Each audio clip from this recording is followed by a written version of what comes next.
Assalamualaikum warahmatullahi wabarakatuh. Selamat berjumpa kembali teman-teman semua di mata kuliah ilmu tanah, di mana kita sudah menginjak di minggu ketiga pertemuan tentang ilmu tanah, dan kita akan melanjutkan bahasan kita, di mana di minggu ketiga ini kita akan membahas tentang komponen penyusun tanah. Jadi apa saja sih yang ada di dalam tanah? Apakah tanah itu hanya tersusun dari satu atau dua atau tiga atau mungkin empat atau lebih dari berbagai macam komponen? Kita akan bahas di sini. Nah, sehingga bahasan kali ini adalah untuk kembali menerangkan atau melanjutkan kembali bahasan-bahasan kita yang lalu, di mana di sebelumnya kita sudah membahas terkait dengan lapisan-lapisan tanah, kemudian terkait dengan seberapa besar sih yang dikatakan sebagai tanah, apa itu solum dan seterusnya, dan ini akan melanjutkan tentang komponen penyusun tanah. Nah, pertanyaannya, masih ingatkah pengertian dari tanah? Kenapa kita harus belajar tentang komponen? Nah, itu kita ambil lagi dari definisi tanah. Mungkin bagi teman-teman yang masih ingat, dan insya Allah semoga teman-teman semua ingat bahwa pengertian dari tanah itu apa. Tanah itu merupakan suatu tubuh alam yang terdiri dari berbagai macam lapisan-lapisan tanah dan tersusun atas komponen padatan, gas, dan cairan dengan karakteristik yang bervariasi akibat perbedaan topografi, iklim, batuan induk, dan juga aktivitas organisme, begitu ya. Jadi kata kuncinya bahwa tanah itu adalah merupakan suatu tubuh alam terdiri dari lapisan-lapisan, tersusun atas komponen padat, gas, dan juga cair, dan bervariasi akibat adanya perbedaan topografi, iklim, batuan induk, dan juga aktivitas organisme. Kemarin tanah sebagai tubuh alam sudah dibahas bahwa yang namanya sebagai tubuh gitu ya. Berarti tubuh itu dia berarti ada wujudnya, ada batasannya, ada bentuknya. Ya karena dia dikatakan sebagai tubuh gitu ya. Terus batasnya kemarin kita sudah bahas, ada terkait dengan batas atas, batas bawahnya, kapan dikatakan sebagai solum, kapan dikatakan sebagai bahan induk, kapan dikatakan sebagai batuan induk, sudah kita bahas kemarin. Nah, kemudian yang terjadi lapisan-lapisan, sudah sempat disinggung juga kemarin terkait dengan horizon gitu. Jadi bahwa di tanah itu terdiri dari berbagai macam horizon, yang kalau kita lihat dari horizon genetik utamanya itu ada horizon O, horizon A, horizon E, horizon B, horizon C, dan juga horizon R. Itu untuk horizon atau lapisan-lapisannya. Sekarang kita akan beranjak ke yang ketiga pengertiannya atau kata kunci dari pengertian tanah, yaitu komponen. Dari komponen tanah yang terdiri dari padat, gas, dan juga cair. Nah, ini yang perlu teman-teman pahami. Memang dari secara utuh luar, dari kenapaan luar, tanah itu bentuk atau wujudnya itu adalah berupa padat atau padatan gitu ya teman-teman lihat. Padahal sebenarnya tanah itu, di dalam padatan tanah itu komponen yang terdapat di dalamnya itu tidak hanya padat, tetapi ada gas, ada cair juga. Tetapi memang komponen padatannya di dalam tanah ini adalah dominan di dalam tanah. Karena dia dominan, maka menyebabkan tanah itu ya bentuknya secara kasat mata terlihatnya sebagai padat. Karena komponen padatan itu lebih dominan dibandingkan komponen gas dan juga komponen cairan. Nah, pertanyaannya, apa itu komponen padatan dalam tanah? Apa itu komponen gas dalam tanah? Apa itu komponen cairan dalam tanah? Itu yang akan kita bahas di pertemuan kali ini gitu, okay? Jadi kita kali ini hanya akan fokus membahas tentang komponen tanah yang berupa padat, berupa gas, dan berupa cair seperti itu. Nah, ini kalau kita berbicara tentang komponen penyusun tanah ya, kalau teman-teman lihat ini jadi tadi kenapa kalau secara kasat mata gitu secara kasat mata itu tanah itu dia terlihatnya adalah padat, karena bahan padat atau yang berupa padatan itu dia mendominasi dari tubuh tanah itu. Dari dalam satu tubuh tanah dimanapun itu berada, komponen padatan itu pasti jumlahnya 50% dari tanah. Nah, kalau yang gas dan juga cair itu persennya itu sama 25-25. Tetapi yang padat ini 50%. Karena dia itu dominan atau 50% dari tubuh tanah itu dia dominannya adalah padat, maka menyebabkan secara kasat mata tanah itu terlihat padat. Nah, pertanyaannya, apa saja yang terdapat pada bahan padatan? Di dalam bahan padatan tanah itu tersusun atas dua komponen, yaitu yang pertama adalah bahan mineral, bahan mineral tanah dan juga bahan organik tanah. Jadi ada dua, yaitu bahan mineral dan juga bahan organik. Nah, dan untuk bahan mineral itu menempati 45% dan bahan organik menempati 5%. Pertanyaannya, kenapa bahan mineral itu dia jumlahnya itu lebih besar dibandingkan bahan organik? Jadi pertanyaan, kenapa? Karena kalau kita lihat atau runut dari proses pembentukan tanah itu terbentuk dari apa sih? Tanah itu terbentuk dari batuan yang mengalami pelapukan dan kemudian nanti membentuk tanah itu. Jadi yang kalau teman-teman kemarin belajar di lapisan tentang horizon, ada horizon R itu batuan induk tanah, itu akan melapuk membentuk horizon C bahan induk tanah, baru nanti akan terbentuk horizon tanah yang lain gitu. Karena sementara di dalam batuan itu yang sebagai unsur pembentuk dari tanah itu dia itu banyak mengandung mineral, ketika dia melapuk kemudian membentuk tanah, maka mineralnya itu akan tertinggal di situ dan nanti akan menyusun dari tanah gitu nih. Karena tanah itu asal muasalnya dari batu itu mengandung banyak mineral, maka ketika terbentuk tanah pun kandungan mineral dalam batuan itu tetap akan menyusun dominan dalam tanah. Nah, terus kenapa bahan organik tidak? Karena bahan organik itu asalnya hanya berasal dari apa?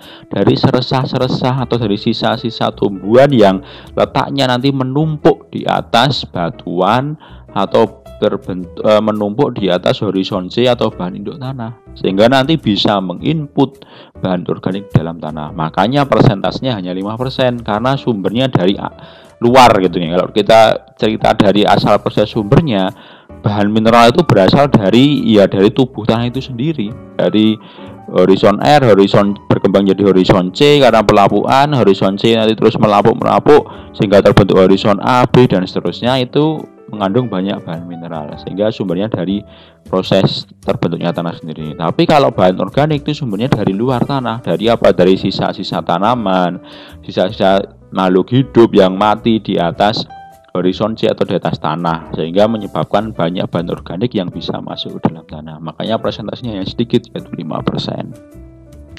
Nah, itu untuk komponen padatan ya. Jadi komponen padatan itu menyusun 50%, 45%-nya adalah bahan mineral dan 5%-nya adalah bahan organik. Nah, kemudian di dalam padatan itu, dalam padatan tanah itu terdapat yang namanya rongga-rongga gitu. Terdapat namanya rongga-rongga atau pori-pori tanah gitu. Nah, dalam pori-pori tanah atau yang tidak terisi oleh komponen padatan yaitu bahan mineral dan juga bahan organik, itu terisi oleh komponen gas dan juga cair. Jadi kalau teman-teman berbicara tentang komponen gas dan juga cair, itu letaknya di mana sih di dalam tanah? Letaknya itu ya di dalam pori-pori tanah atau di ruang antar bahan padat. Kalau tanah itu kan ada pori-porinya. Dalam pori-pori itu tersimpan yang namanya gas, tersimpan yang namanya cair itu. Dan proporsinya itu adalah 25%, 25%. Sama, tetapi ini bisa naik turun. Naik turunnya bagaimana? Tetapi naik turunnya itu dinamis ya. Misalkan gas itu nanti bisa naik menjadi 30%. Tetapi ketika gas naik 30%, maka yang cair itu akan turun 20%. Karena gampangnya itu, misalnya kalau kita punya tanah, nah di dalam pori-pori itu dapat pori-pori tanah gitu nggih, kotak-kotak gini. Nah, secara normal gas itu dia akan menempati, misalnya ini ada 1, 2, 3, 4, 5, 6, 7, 8, ada 8 pori-pori. Secara normal gas itu dia akan menempati 4 pori-pori, ini gas. Dan yang keempat lagi itu akan ditempati oleh yang cair gitu. Ini secara normal, yaitu 25%. Tetapi ada kalanya nanti gas itu akan naik. Misalkan gas naik menjadi 30%, sehingga dia menempati 5 bagian gitu ya. Sehingga nanti dia bisa menempati 5 bagian tanah gitu. Misalkan gasnya. Nah, sehingga ketika 5 bagian terisi gas, maka yang cair ini nanti akan turun implikasinya menjadi berapa? 20% gitu. Yang berarti yang tinggal yang 3 ini yang belum terisi nanti akan terisi oleh yang cair. Sehingga bisa dinamis. Ada kalanya juga nanti yang cair tuh naik misalkan menjadi 30. Berarti nanti yang turun adalah gasnya gitu. Gas turun menjadi 20%. Tetapi proporsinya tetap 50%. gas dan juga cair itu. Jadi gas cair itu tetap 50%, tapi jumlahnya itu bisa naik turun. Misalkan ketika gas itu naik 30%, berarti nanti yang cair menyesuaikan, dia akan terisi 20%. Ketika yang cair 20%, maka gas itu 30%. Tetapi pada kondisi normal atau pada kondisi tidak ada interaksi dan seterusnya, maka gas dan juga cair itu prosentasenya 25%, 25% gitu. Nah, itu untuk presentase dari komponen penyusun tanah. Nah, kemudian kita bahas satu persatu ya. Bahan padat gitu nggih. Bahan padat kita bahas dulu. Yang pertama adalah yang bahan organik gitu ya, 5% gitu. Bahan organik itu sumbernya dari mana tadi saya katakan. Kenapa kok jumlahnya sedikit ya? Karena dia bahan organik itu sumbernya itu berasal dari apa? Sisa-sisa makhluk hidup yang telah mati. Contohnya ada mungkin daun layu, batang layu, mungkin ada hewan mati di situ tertinggal, atau mungkin dari jasad manusia yang terkubur di situ. Itu adalah sumber-sumber dari bahan organik tanah gitu ya. Karena dia sumbernya dari luar, maka jumlahnya itu tidak akan banyak di dalam tanah.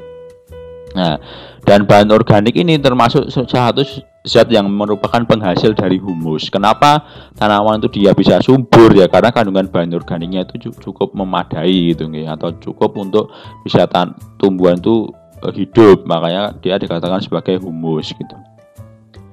Nah, disebut bahan organik jika kandungannya itu lebih besar dari 20%, 12%. Jadi ketika di dalam tanah itu dia kandungannya bahan organiknya itu lebih dari 20%, maka dia dikatakan sebagai bahan organik. Tetapi ketika dia jumlahnya kurang dari 12%, maka bukan dikatakan sebagai 12%.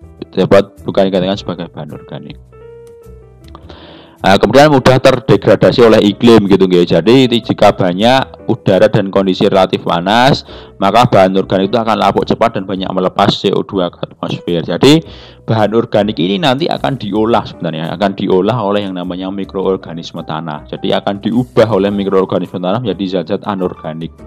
Nah, ketika proses pengubahan dari bahan organik menjadi zat anorganik, maka dia akan menghasilkan CO2. Dan ketika oleh karena itu, maka bahan organik ini sangat mudah sekali berubah jumlahnya ketika adanya perbedaan iklim atau perbedaan suhu atau perbedaan udara gitu. Ketika kondisinya relatif panas, maka dia akan banyak melepas CO2 ke atmosfer. Kenapa? Ya karena proses mikroorganisme itu tidak akan berjalan dengan baik. Proses perubahan bahan organik menjadi bahan anorganik tidak berjalan baik. Sementara ketika dingin, ketika prosesnya berjalan baik, maka kandungan organik, zat anorganiknya yang terdapat di dalam tanah itu juga akan banyak, sehingga yang akan terlepas ke CO2 atmosfer itu juga tidak akan banyak seperti itu. Nah, kemudian melimpah di tanah bagian atas dan juga semakin berkurang seiring dalamnya tanah. Jadi kalau bahan organik itu memang melimpahnya atau banyaknya itu di bagian tanah atas. Sementara yang di bagian tanah yang bagian bawah itu cenderung dia semakin berkurang. Makanya kenapa di tanah bagian atas itu yang paling subur dibandingkan yang paling bawah ya, karena di atas itu terdapat bahan mineral, terdapat juga bahan organik. Tetapi kalau yang bagian bawah karena mungkin jaraknya itu sangat jauh, susah ditembus oleh pergerakan air yang membawa bahan organik, maka menyebabkan yang paling bawah itu biasanya dia cenderung tidak subur gitu, yang mendekati ke bahan induk tanah. Makanya kalau teman-teman sering mendengar istilah di pertambangan itu diambil horizon tanah yang paling atasnya atau horizon A, itu adalah yang hal wajar, karena itu perlu diselamatkan horizon A karena dia termasuk yang salah satu yang subur gitu. Nah, salah satu yang subur sehingga nanti bisa dimanfaatkan untuk ditanami apa, untuk dimanfaatkan untuk aktivitas perekonomian manusia, memenuhi bahan-bahan manusia dan seterusnya. Karena yang paling atas itu yang paling subur. Karena sumbernya bahan organik hanya dari sisa-sisa jasad hidup makhluk hidup. Nah, kemudian bahan organik yang 5% ini jika dikulik lebih dalam ternyata memang bisa dibagi-bagi lagi gitu guys. Jadi yang dari 5% ini jika dikulik lagi itu ada beberapa komponen yang menyusun. Pertama ada yang namanya senyawa humik atau yang dikatakan sebagai senyawa humus, kemudian senyawa non humik dan juga bahan makroorganik dan juga biomasa hidup gitu kan. Nah, Senyawa humik itu 50%, senyawa non humik 30%, bahan makroorganik 16% dan juga biomasa hidup itu 4%. Contohnya biomasa hidup itu apa ya? Seperti cacing, seperti tikus yang hidup di dalam tanah. Nah, itu persentasenya ada 8, 22 dan juga 70 itu biasa biomasa hidup. Ada yang 8% itu adalah akar tanaman, 22% itu dia adalah makrofauna seperti contohnya tikus, 70% itu adalah mikroba atau mikroorganisme gitu yang mengolah bahan organik menjadi bahan anorganik gitu guys. Jadi presentasinya itu kalau dikulik dari 5% itu ada 4% biomasa hidup yang masih hidup, ada yang sudah menjadi senyawa humus, ada yang menjadi senyawa non humus, ada yang berubah bahan makroorganik yang belum terolah gitu guys. Yang belum terolah menjadi senyawa humus. Nah, kemudian fungsi bahan organik tanah itu apa sih? Fungsinya bahan organik tanah itu pertama adalah sebagai granulator atau untuk membentuk struktur tanah. Jadi ketika bahan organik itu kan warnanya, kecenderungan warnanya itu hitam dan dia itu sifatnya itu lekat gitu. Karena sifatnya lekat maka dia itu bisa mengikat butir-butir tanah. Karena dia bisa mengikat butir-butir tanah maka dia akan bisa membentuk yang namanya struktur tanah gitu. Jadi yang awalnya mungkin tanahnya itu dia remah-remah, karena ada bahan organik yang dia sifatnya bisa melekatkan antar butir, mungkin akan terbentuk struktur tanah yang baru, mungkin menjadi struktur tiang, struktur gumpal dan seterusnya. Itu adalah fungsinya dari bahan organik tanah. Nah, kemudian sebagai sumber unsur hara dari nitrogen, fosfor dan juga sulfat. Nah, ini yang namanya aja senyawa humus gitu. Bahan organik ini adalah menjadi sumber utama dari kebutuhan tanaman yang hidup di atasnya, yaitu dari unsur hara nitrogen, fosfor dan juga sulfat. Kemudian tanah itu dapat menjadi menahan air. Kenapa ya? Karena tadi ada sifat lekatnya gitu nggih. Kalau mungkin awalnya ketika hanya remah-remah itu mungkin tanah itu hanya akan lolos-lolos saja. Tidak akan ada yang tertahan di dalam tanah. Tetapi ketika ada daya lekatnya, ada yang melekatkan yaitu berupa bahan organik, maka tanah itu dia akan bisa menyimpan sementara atau menahan air yang jatuh ke dalam tanah. Kemudian tanah dapat menahan unsur hara, jelas tadi ya kaitan dengan unsur hara. Kemudian sumber energi bagi mikroorganisme tanah gitu. Kenapa? Karena mikroorganisme tanah ini dia adalah makhluk yang bisa menguraikan bahan organik menjadi bahan anorganik. Contohnya bahan anorganik tadi adalah senyawa humus yang dia contohnya ada unsur nitrogen, fosfor dan juga sulfat yang sangat dibutuhkan oleh tanaman. Nah, yang agar bisa mikroorganisme itu bisa mengolah atau bisa mengalami yang namanya dekomposisi, itu adalah butuh yang namanya bahan organik. Sehingga bahan organik ini menjadi sumber pangan utama dari mikroorganisme untuk membuat menjadi zat-zat yang lebih sederhana atau zat organik gitu ya. Itu fungsinya dari bahan organik tanah. Ada untuk sebagai granulator, ada sebagai unsur hara, sebagai untuk dapat penyerahan air dan juga sebagai sumber energi dari mikroorganisme tanah. Nah, kemudian bahan mineral ya selanjutnya ya. Jadi selain ada bahan organik ternyata juga ada bahan mineral yang menyusun sebagian besar dari tanah. Bahan mineral ini terdiri dari senyawa mineral anorganik gitu ya. Jadi bahan mineral ini yang senyawa anorganik yang sumbernya itu berasal dari bahan batuan induk. Jadi tergantung. Jadi setiap tempat itu mesti akan bahan mineralnya itu akan berbeda-beda tergantung dari batuan induknya. Kalau batuan induknya gamping berarti dia kandungan Ca-nya itu mesti akan tinggi. Tapi kalau pada wilayah yang tidak batuan gamping mungkin kandungan Ca-nya bisa rendah, seperti itu. Tergantung. Bahan mineral itu tergantung dari batuan induknya itu apa. Karena ini adalah sumbernya atau sumber dari bahan mineral itu dari hancuran batuan induk tanah yang nanti membentuk bahan induk dan nanti membentuk tanah itu sendiri. Kemudian penghasil nutrien. Nah, bahan mineral ini juga yang dibutuhkan oleh tanaman selain dari senyawa humus tadi atau senyawa organik tadi. Selain senyawa organik, tanaman itu juga membutuhkan yang namanya bahan mineral. Sehingga dikatakan ketika ada bahan mineral dan juga ada bahan organik, mesti tanamannya akan subur. Seperti itu. Nah, bahan mineral itu bisa berasal dari apa? Proses pelapukan dari batuan induk, jelas itu yang paling utama ya. Dan selain itu juga bisa bersumber dari apa? Dari bahan yang diangkut dari luar. Misalkan adanya penambahan bahan mineral oleh manusia melalui pemupukan atau mungkin melalui proses-proses yang lain, itu bisa juga dari luar, dari aktivitas manusia. Atau mungkin terbawa oleh angin juga bisa, tapi ini adalah sangat kecil persentasenya yang terbawa oleh angin. Gitu. Jadi sumbernya dari bahan mineral itu yang utama itu dari hancuran atau proses pelapukan batuan di in situ di dalam tanah itu sendiri. Kemudian dari luar, dari aktivitas manusia karena aktivitas pemupukan atau aktivitas yang lain, bisa karena terbawa oleh angin gitu ya.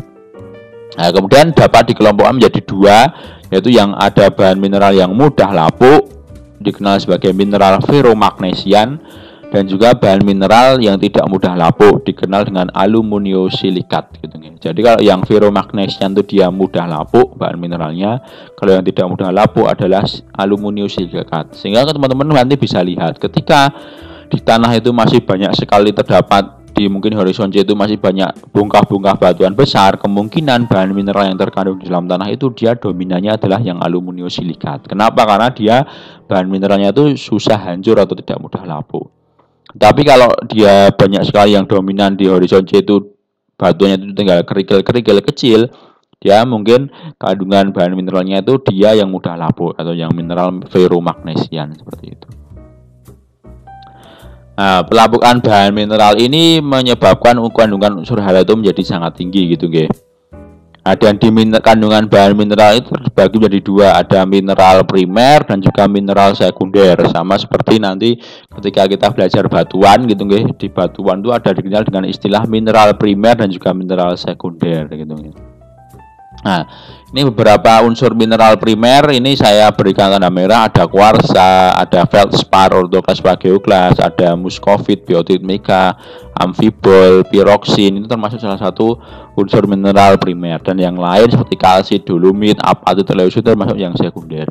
Yang mineral primer itu memang jumlahnya itu tidak banyak. Biasanya itu mineral primer terkandung dalam batuan beku yang dominan. Tetapi di sedimen pun juga ada mineral primer, tetapi mungkin jumlahnya tidak akan sebanyak yang di batuan beku.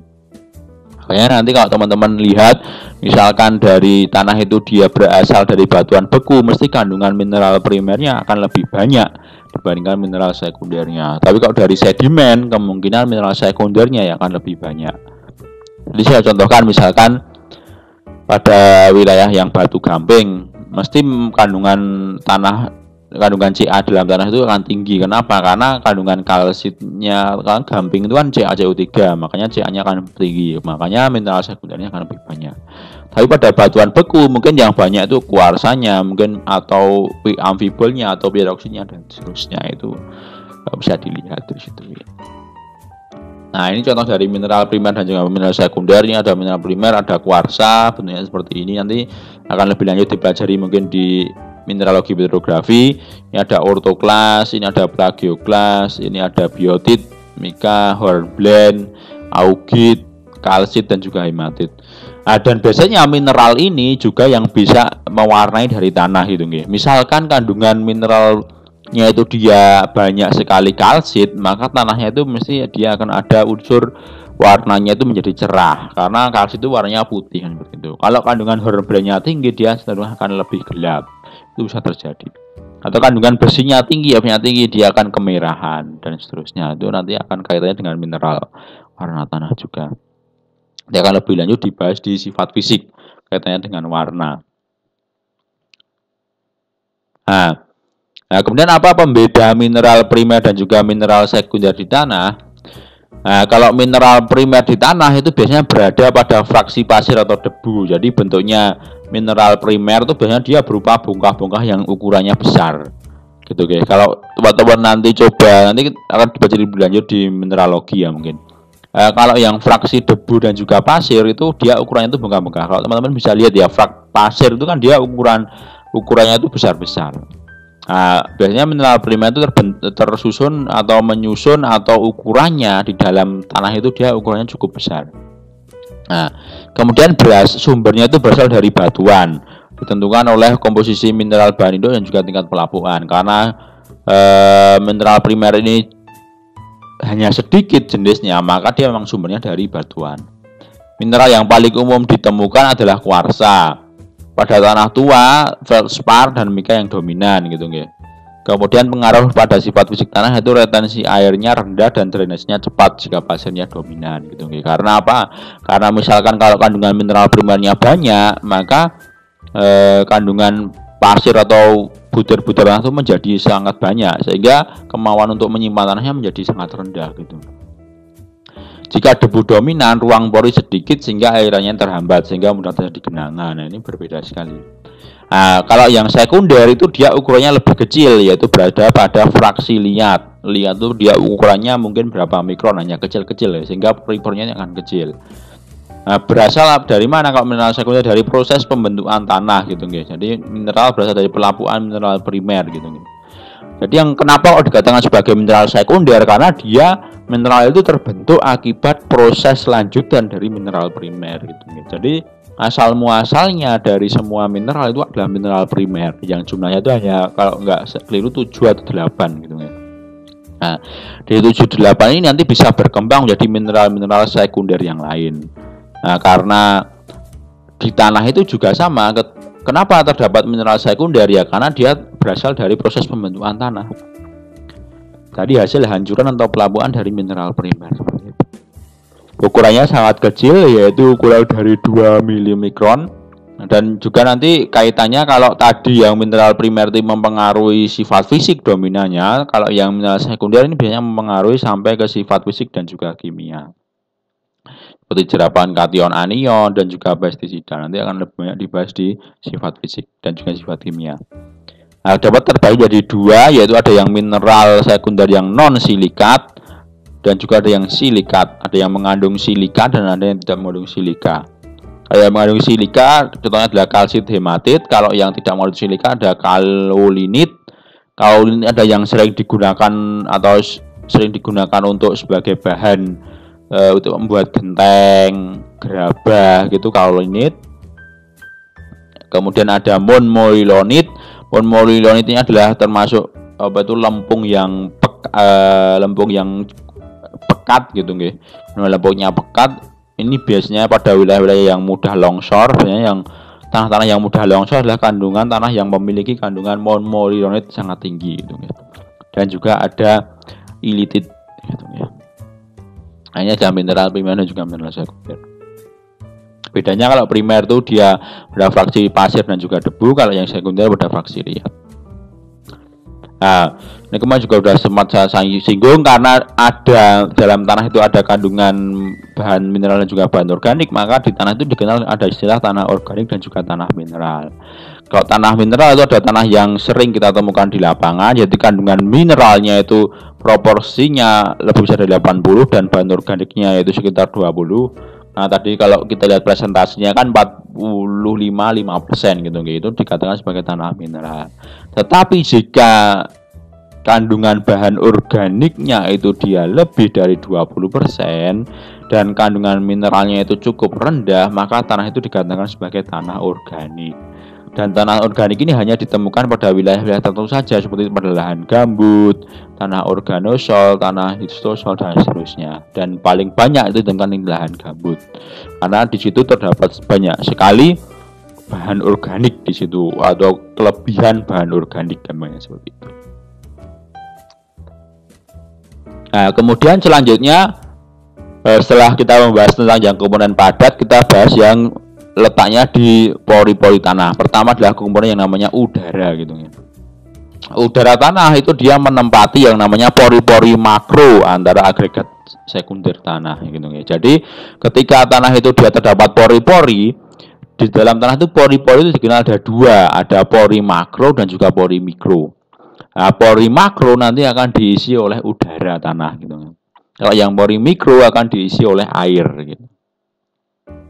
Nah, udara tanah ini menempati pori makro tanah. Kemudian ini udara itu sangat penting sekali bagi apa? Bagi pernafasan akar tanaman dan juga kegiatan jasad hidup tanah gitu nggih.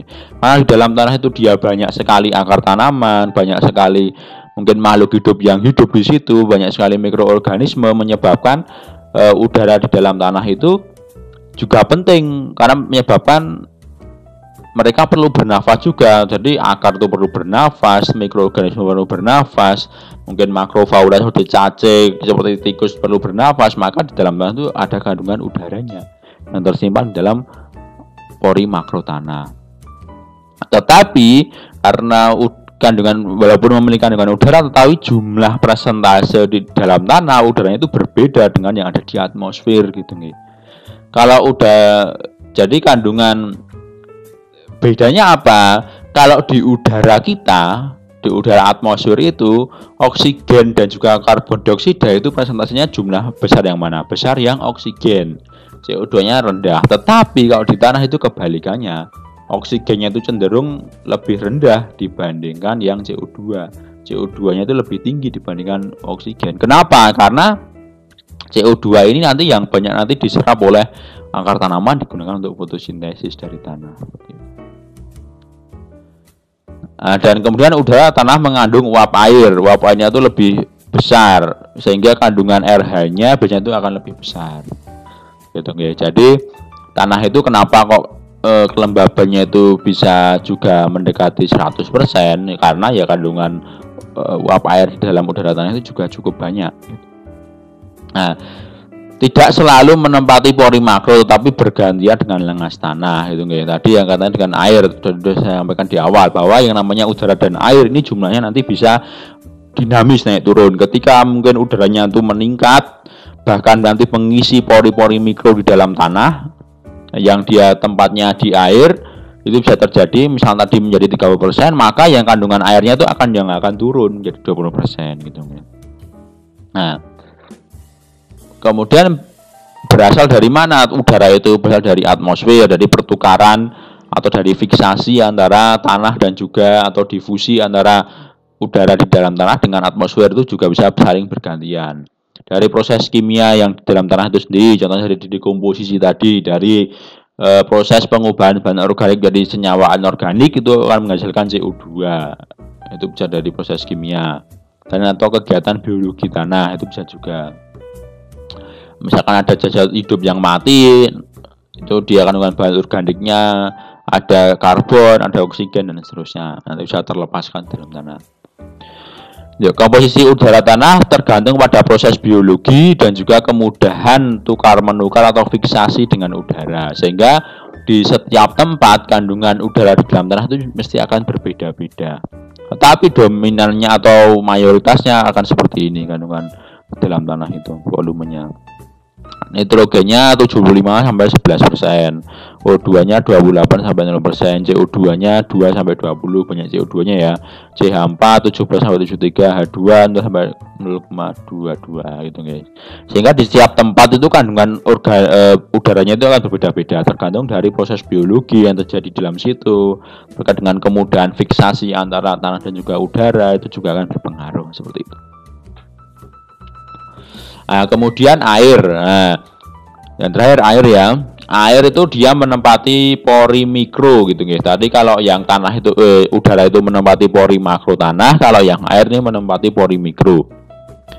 Dan air di dalam tanah tidak berupa air murni, tetapi dia berupa air larutan. Kenapa dikatakan sebagai air larutan? Karena dia banyak sekali mengikat kandungan bahan mineral, banyak sekali mengikat bahan organik yang nanti akan menyebarkan ke dalam setiap lapisan tanah. Kenapa di setiap lapisan tanah itu kandungan bahan mineralnya itu juga ada, kandungan bahan organiknya ada, walaupun jumlahnya berbeda-beda ya, karena kontribusi dari si air ini.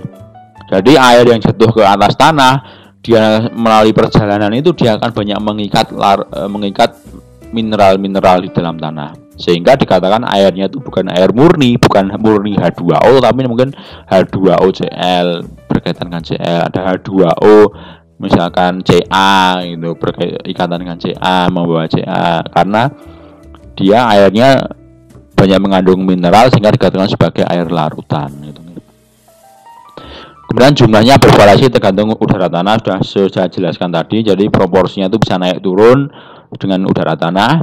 Ada di dalam tanah karena ditahan oleh gaya adhesi, kohesi dan juga kapilaritas gitu guys. Jadi karena adanya gesekan antar butiran tanah menyebabkan air itu bisa tertahan di situ ya. Jadi karena ada gesekan menyebabkan ya tanah itu akan terretensi di situ atau tertahan di kolom-kolom pori-pori mikro tanah.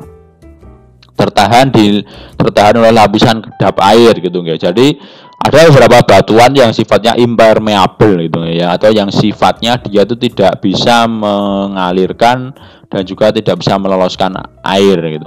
Karena ada batuan itu ya otomatis air itu hanya akan tertahan di situ.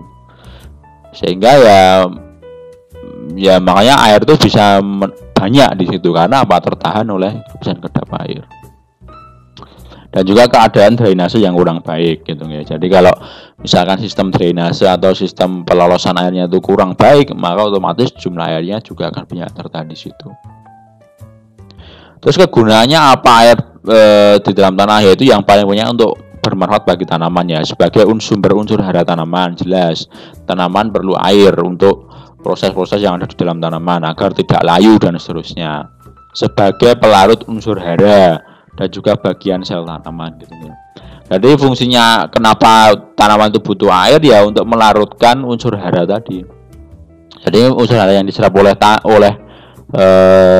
tanaman melalui tanah itu dia akan terlarutkan lagi oleh air sehingga akan lebih mudah terserap oleh akar. Kalau hanya dia bentuknya padat akan susah terserap oleh akar. Tapi ketika dia bentuknya larutan, dia akan mudah terserap oleh akar. Itu fungsinya dari air.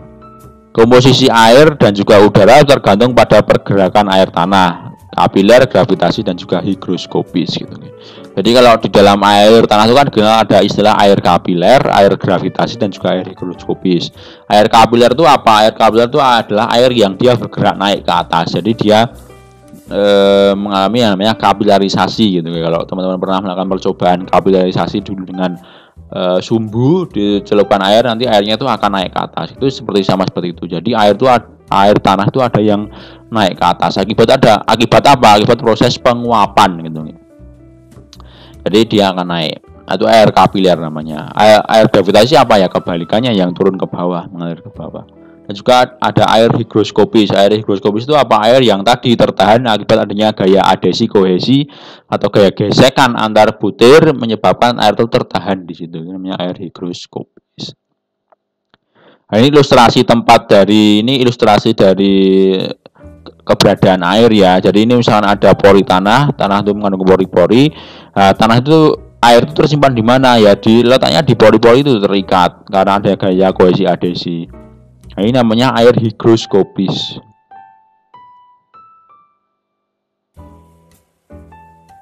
Nah, air higroskopis itu air yang berwarna yang abu-abu ini loh. Abu-abu ini adalah yang namanya air higroskopis karena dia apa? Akibat adanya gaya adhesi kohesi antar butir menyebabkan air itu hanya akan tertahan di sekitar dari butir-butir itu. Ini namanya air higroskopis.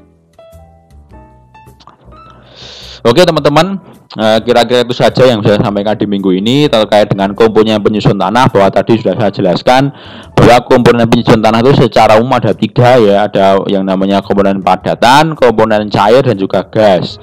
Komponen padatan itu mendominasi dari tanah itu 50%, sehingga kenapa tanah itu dia wujudnya secara kasat mata itu berupa padat ya karena dia didominasi oleh padatan. Dan 50% lainnya itu dia berupa gas dan juga cair, di mana proporsinya secara normal ada 25-25%, tetapi bisa naik turun atau dinamis tergantung dari kondisi proses biologi, kondisi dari ketersediaan airnya dan seterusnya, atau penguapan menyebabkan dia bisa dinamis. Ketika misalkan airnya itu tinggi 30%, maka udaranya akan turun. Ketika udaranya itu banyak, maka yang airnya yang akan turun dan seterusnya. Tergantung, sangat dinamis sekali. Nah, di dalam yang komponen padatan terbagi jadi 2, ada yang namanya bahan organik dan juga bahan mineral. Bahan mineral itu dia jumlahnya 45% atau dominan dalam tanah. Kenapa? Karena dia sumbernya dari bahan induk. Kalau yang 5% bahan organik itu sumbernya dari sisa-sisa serasa atau sisa-sisa jasad renik yang mati di atas tanah gitu ya. Nah, dan yang komponen gas dan juga cair. Tadi sudah saya jelaskan bahwa cair itu ada yang namanya air kapiler, ada air gravitasi, ada air higroskopis. Kalau yang udara itu komponennya memang udah dalam tanah itu juga ada udara, tetapi proporsinya itu sangat berbeda dengan yang ada di atas